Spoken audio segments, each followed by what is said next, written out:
Hello friends, this is Shipali and once again welcome back to Canada. So आज के इस video session में कुछ 4-5 पॉइंट्स के ऊपर में डिस्कशन करेंगे। इस बार का एग्जामिनेशन पैटर्न काफ़ी सारे स्टूडेंट्स को हिला देने वाला था। जो एक पहले का पैटर्न है कि भाई 5-5 क्वेश्चन हर एक यूनिट से आएगा, वैसा देखने को नहीं मिला। इसके बारे में समझेंगे क्या इसी तरीके से दिसंबर वाला भी रहने वाला है, इसके बारे में भी समझेंगे।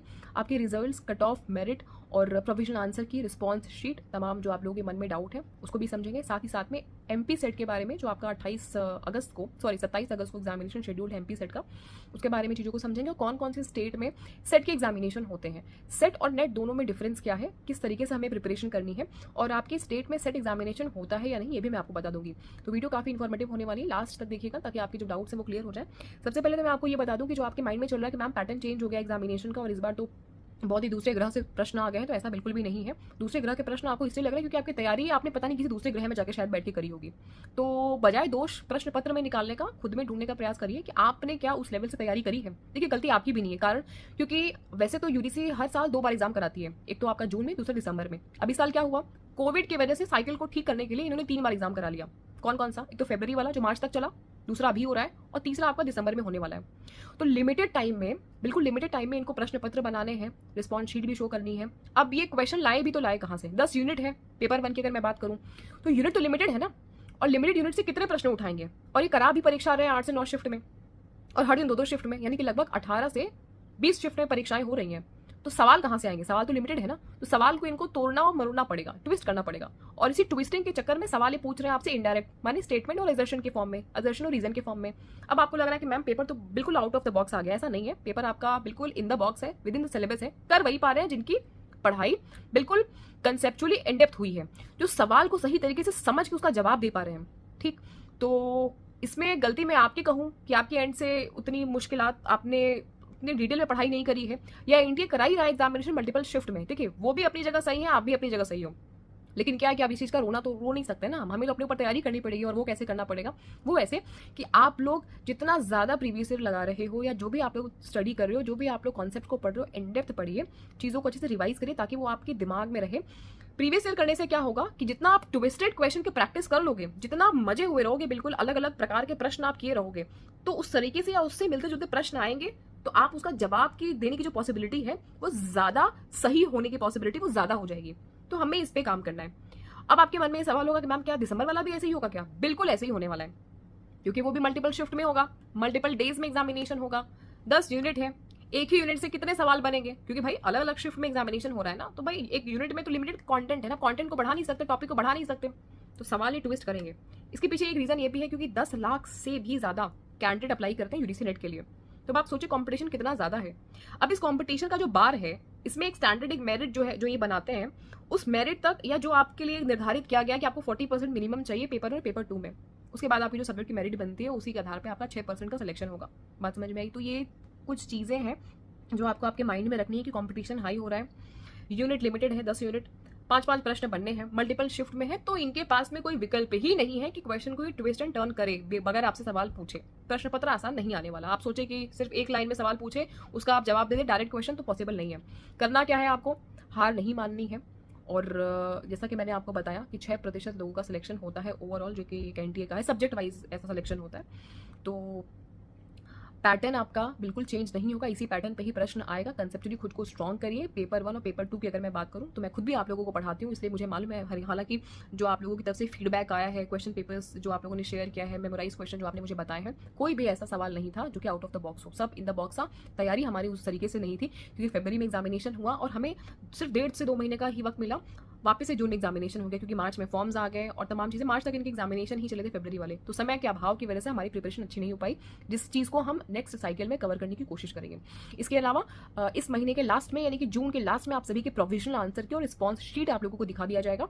और फिर उसके बाद में अपनी रिस्पॉन्स शीट को आप लोग सभी लोग डाउनलोड करोगे, चेक करोगे, और वहाँ से आपको एक टेंटेटिव आपके परसेंटेज कितने बन सकते हैं वो आइडिया लग जाएगा। अगर आपको चैलेंज करना है तो चैलेंज करने के लिए एक विंडो ये ओपन करेंगे आप लोगों के लिए। आप अपने आंसर की को चैलेंज कर सकते हो अगर आपको लगता है कि गलत मार्किंग हुई है या सही नंबर आपको नहीं दिए गए हैं। तो फिर उसके बाद में फाइनल आंसर की जब आप चैलेंज करोगे, उसके बाद में फिर से आपकी जो आंसर की है वो रिवाइज होकर के तब आपका फाइनल रिजल्ट शो किया जाएगा। इस पूरे प्रोसेस में 10 से 15 दिन का वक्त जाएगा।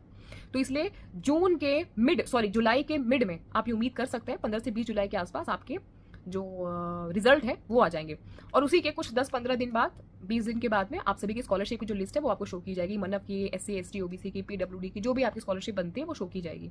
तो ये कुछ प्रोसेस है आप सभी का। सेट के एग्जामिनेशन के बारे में बात कर लेते हैं। MP सेट का एग्जामिनेशन 27 अगस्त को शेड्यूल है, और सेट का एग्जामिनेशन का जो पैटर्न है वो काफ़ी ज़्यादा आसान होता है नेट के कंपैरिजन में, क्योंकि एप्लीकेंट्स भी कम होते हैं, डायरेक्ट सवाल होता है, पेन पेपर मोड में होता है, ऑफलाइन होता है। OMR शीट में आपको क्योंकि एग्जामिनेशन देना होता है तो बहुत ज़्यादा डिफिकल्ट नहीं बनाते हैं, करना भी आसान होता है आपके भी एंड से, और एग्जामिनेशन जो ले रहा है उसके भी एंड से, प्रशासन के भी एंड से। अच्छा, इसमें एक चीज़ और, अगर जैसे अभी मैंने देखा कि इस बार सीटेट वालों का जो एग्जामिनेशन है वो ऑनलाइन से हटा करके ऑफलाइन कर दिया। अब अगर आपके अंदर में इतना करेज है और आप बोलोगे तो मैं इसमें आपका साथ दूंगी कि सभी अगर मिलकर के रिक्वेस्ट करें, अगर UGC से और NTA से नहीं, खैर UGC से, कि आपकी भी परीक्षा पहले के जैसे CBSE पहले आपका परीक्षा कराता था, एक दिन पूरे भारत में परीक्षा होती थी ऑफलाइन पेन पेपर मोड में, वैसे अगर आपकी परीक्षा अगर दिसंबर वाली भी हो जाए तो बहुत सारे स्टूडेंट्स के लिए इसमें सदाबहार वाली कंडीशन हो जाएगी।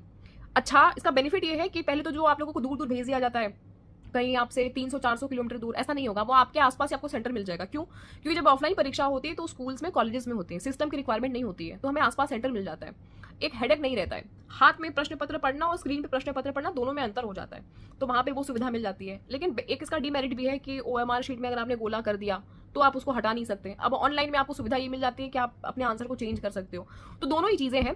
सबसे अच्छी बात ये होती है क्योंकि पूरे भारत में एक दिन परीक्षा होती है, समग्र भारत में एक दिन परीक्षा होगी, तो आपका मल्टीपल शिफ्ट वाला टेंशन नहीं रहता। हर यूनिट से 5 प्रश्न आते हैं, प्रश्न पत्र जो होता है कंपैरेटिवली आसान होता है, ईजी होता है। तो काफ़ी सारी चीज़ें हमने इस वीडियो सेशन में डिस्कशन किया। मैं आपका इसमें बिल्कुल साथ दूंगी अगर आप लोग इस चीज़ में मेरा सपोर्ट करें तो।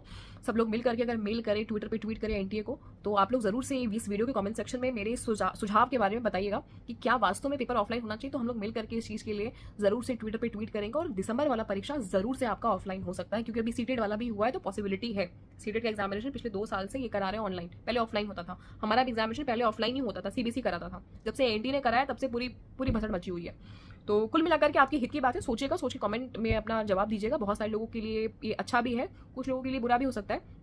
भाई सभी लोग कंप्यूटर से, सिस्टम से फैमिलियर नहीं होते हैं, प्रॉब्लम्स हो रही हैं बहुत सारे स्टूडेंट्स को एक्चुअल में। ऐसा भी होगा, फीडबैक दीजिएगा आप लोग। बाकी अगर मैं बात करूं कि दिसंबर के लिए कैसे प्रिपरेशन करना है, तो अभी से करना है, क्योंकि अभी से किसी भी कंपटीशन की तैयारी करने के लिए आपके पास में एटलीस्ट 4 से 5 महीने होने चाहिए प्रिपरेशन करने के लिए। मैं आपके साथ में हूँ। पेपर 1 मैंने आप लोगों को डिटेल में कराया हुआ है, सारी क्लासेस प्लेलिस्ट में पड़ी हुई है। इस प्लेलिस्ट का लिंक मैं आपको इस वीडियो को डिस्क्रिप्शन में दे दूंगी, वहां से आप देख लीजिएगा। नया बैच हम लोग जुलाई से शुरू करने वाले हैं, तो अगर आप नए बैच में एनरोलमेंट लेना चाहते हो तो आप दिए गए नंबर पे कॉल कर सकते हो। इस व्हाट्सएप पे आप अपना नाम शेयर कर सकते हो, आपको डिटेल्स भेज दी जाएंगी। नया बैच जैसे ही शुरू होगा आप लोगों को बता दिया जाएगा। पेपर 2 कॉमर्स कराती हूँ, उसका भी डिटेल आपको दे दूंगी। अगर कॉमर्स में आप लोगों को एनरोलमेंट लेना है तो आप कॉमर्स में ले सकते हो। अगर आपको पेपर 1 में लेना है, नए बैच में अपना एनरोलमेंट कराना है, तो आप उसमें करा सकते हो।